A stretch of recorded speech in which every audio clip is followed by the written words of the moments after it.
He's running as the law and order candidate, but President Trump's focus on civil unrest as a central theme of his re-election campaign has yet to boost his political standing, according to a new Reuters Ipsos poll released Wednesday.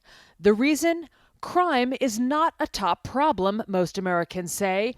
The coronavirus is.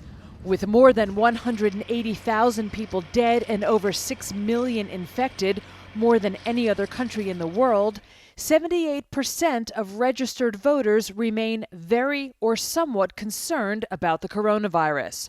Nearly 60% said Trump is at least partly responsible for the prolonged school and business closures due to the virus.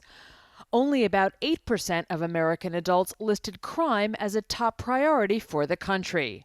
Trailing Democratic rival Joe Biden in most national opinion polls, Trump has sought to change the subject from the pandemic to civil unrest, blaming Black Lives Matter protesters for violence in cities and accusing Biden of being weak on crime. But Biden's lead has remained largely unchanged over the past 3 weeks, during which both parties held their political conventions.